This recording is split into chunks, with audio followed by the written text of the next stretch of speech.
I know everybody's excited about the new Wilcox RAID-XE. This guy, as you can tell, it's brand new. 9/22/2022 birth date. This is the XE green high power. We're going to talk about this, but first we're going to go over the RAID-XE.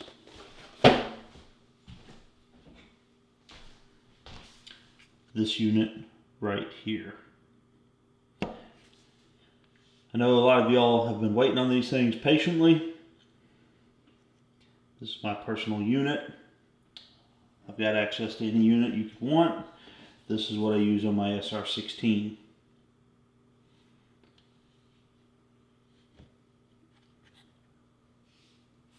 A couple of things I don't like about it. You open this guy. There's a slot right here. Put that in it. This is a machine gun. Shooting a full auto. This guy pops off and flaps around like this the entire time. It's highly irritating. 2, the battery cap.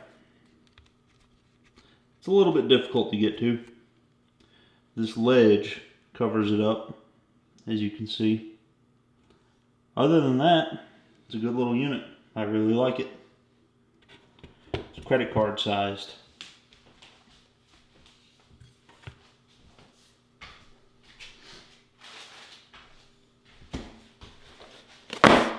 This is the box. The new XE comes in.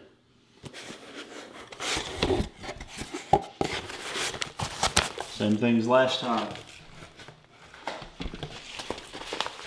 This is what the other one came in. Come with a Surefire dual switch. Crane plug.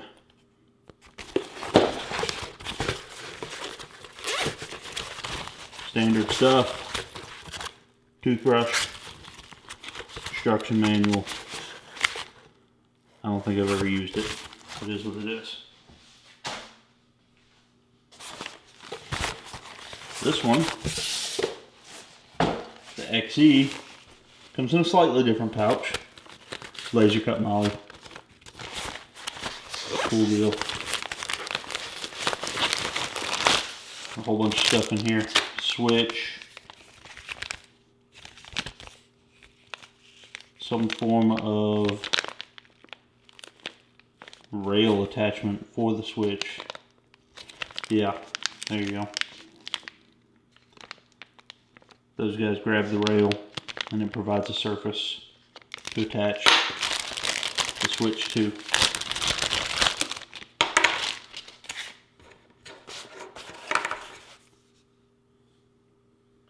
Proprietary plug. Everybody's pissed off about it.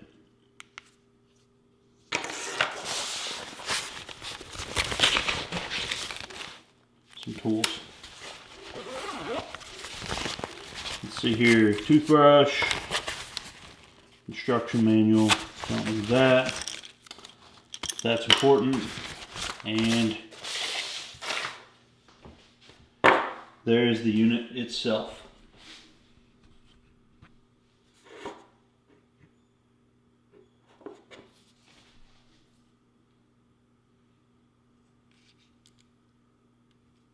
Same as the last one. You can block the screen, keep it up. Switch port's got a cover. That's an immediate difference. I like the new front cover. That should stop it from flopping all around.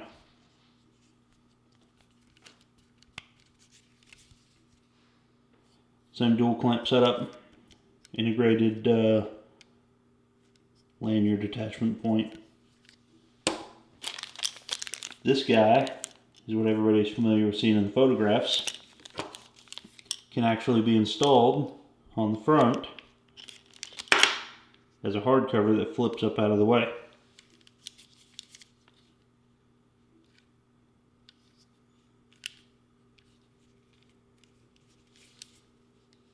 Battery is definitely easier to get to. Maybe.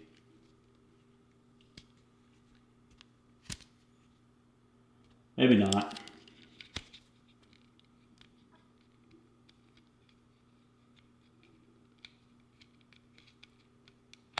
Okay, yeah. There's definitely more room to grab the battery cap. Let's put it that way. And tighten it on. I will say that's an improvement. Even though I struggled with it, it's an improvement.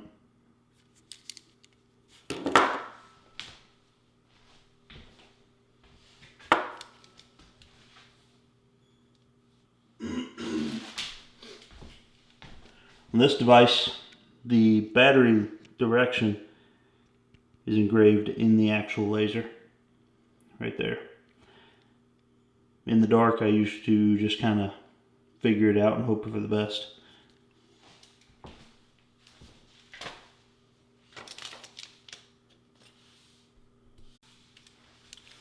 Same as always, take the blue screw out. We want all the power. It gets stored right there.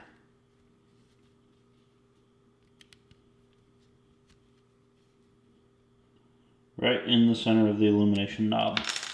That's it.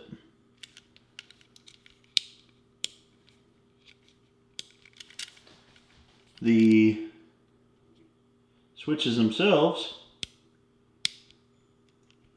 definitely more tactile than they used to be. On the RAID-XE,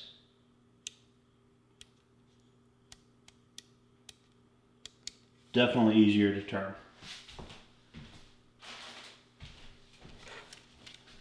Not sure if that's an improvement. It's just something. As far as the actual power output,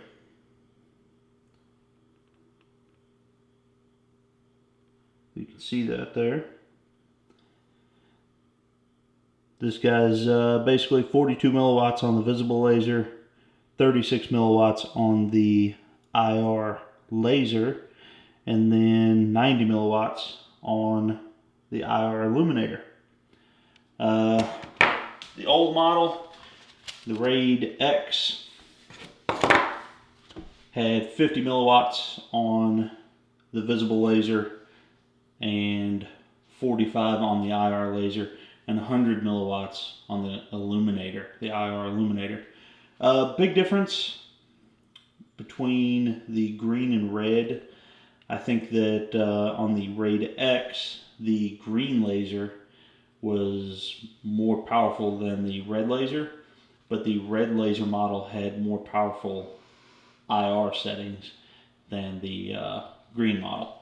Remains to be seen if that's the case with these because, well, quite frankly, nobody has these. These are like the first two in existence. It is what it is. Had to get some out. So, as far as the switch,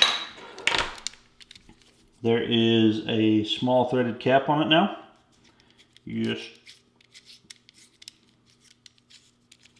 unthread that guy like that. It is a proprietary switch. That's okay. I don't have an issue with that. A lot of people don't like it. White dot straight up.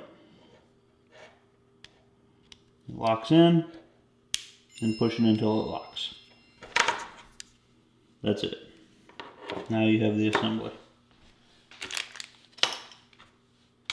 If this is anything like the Wilcox Boss XE, then this basically has an IR illuminator, IR laser, and visible override programmed into it.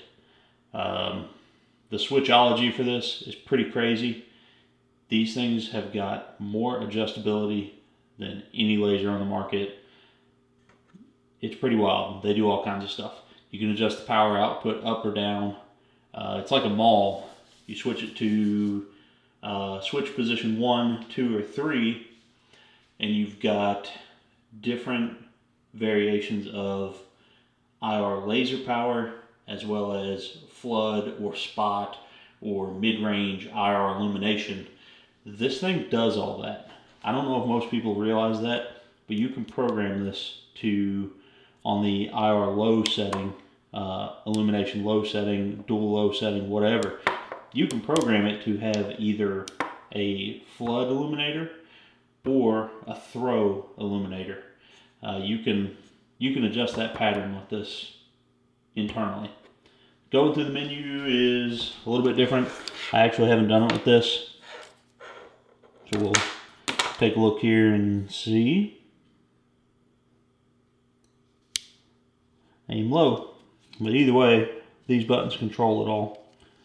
You can see that there. Aim low. Yeah, the buttons aren't doing anything. That's okay, I'll have to figure it out, but there are a lot of settings inside of this. What I'm going to do is I'm going to go outside, take the RAID-XE and the XE that everybody is very concerned with the power output of this thing, and see how they actually look. I'm not personally worried about it because, quite frankly, I don't care what those numbers say. The actual light emitted out of this thing is more than usable. I've used them on the Boss XE. It has lower power than this, and all I can say is that it's an awesome little unit. Had no issues with it, and I would have no issues with it at night. So let's go see what it does. Alright guys, I took a second to figure out the switchology on this. This thing's brand new to me, so bear with me here. Basically, this is the RAID-XE. The RAID-XE is very similar. As you can see, it has 3 buttons on it here. The center button, and then the up and down arrow. These are used for a variety of things. Basically, if you push the center button on the XE in any mode, aim low, dual low, aim high, dual high, whatever, if you push it and hold it, you can switch between which type of illumination it throws, long or short. And it doesn't matter, you can put it in any of them, it doesn't matter.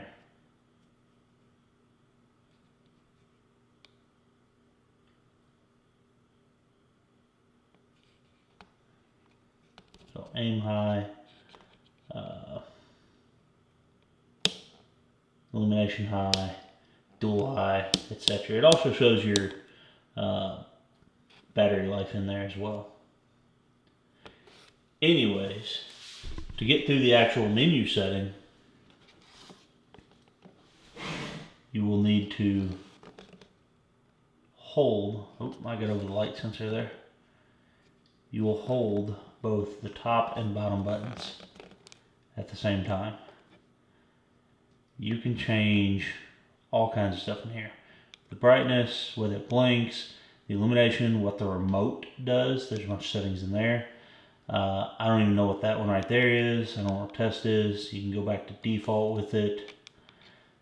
Some form of maintenance, events. There's an about setting in there as well. But basically that's it. Alright. We've got the RAID-XE and the RAID-XE, and we're going to go through them both on the same settings at the same distance. This is aim low on the left, the RAID-XE, on the right, the RAID-XE. As you can see, similar power output. Kick it up one. There's flood illumination on the RAID-XE. And a different, let's see here. We got it set to long illumination. Set it to short.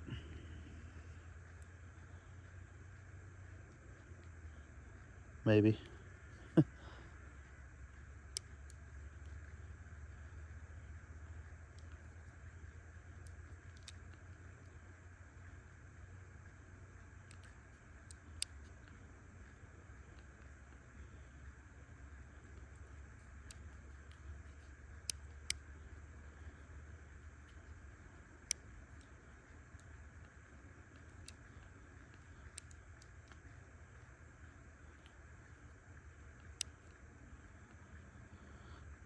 Well, there's your high powers of the RAID-X and the RAID-XE.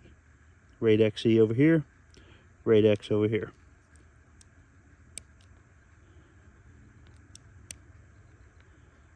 There's your dual and your dual. Looks like I need to up the...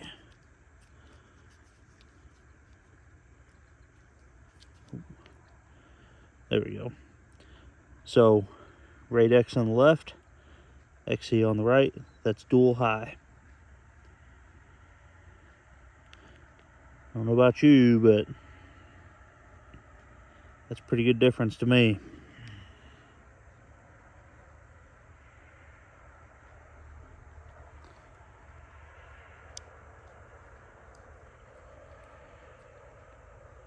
There's the illumination high of each. Aim high on each.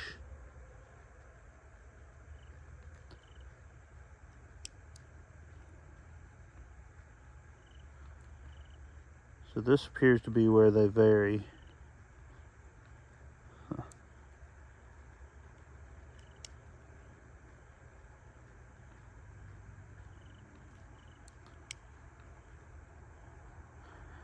There is aim low.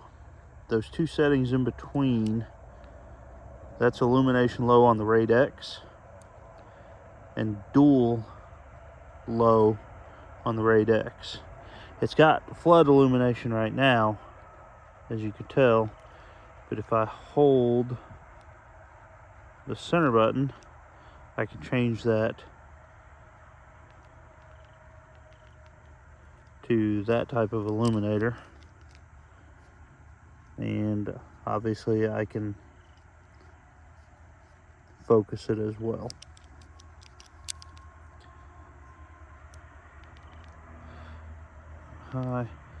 Going over to the RAID-XE.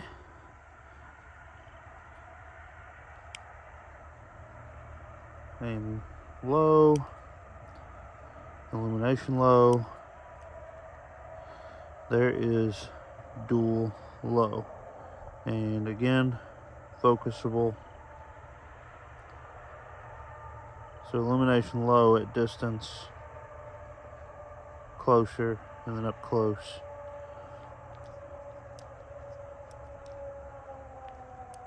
Compared to the RAID-X on the left. So it looks like on low power, the RAID-X has a probably more usable circle. See if I can turn this up.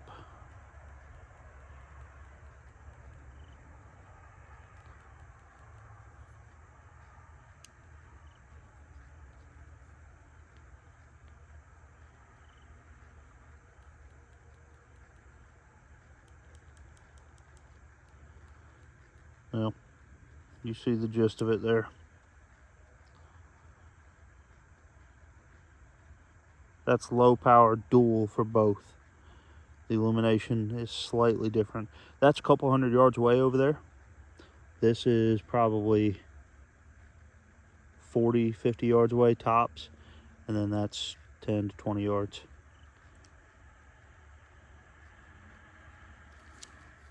I wanted to cover something that I didn't cover very well out in the field as I was trying to figure this out. With the Illuminator, this is Illuminator low. If I double click to lock it in the on position, with it on, I can click the center button and vary the power output. Doesn't look like a whole lot in here, but if I get the edge just right, you might be able to see it. There you go. 5 power levels of intensity, upward and downward. Doesn't make a whole lot of difference in here, but out in the field it does. The other thing with it is that I can change it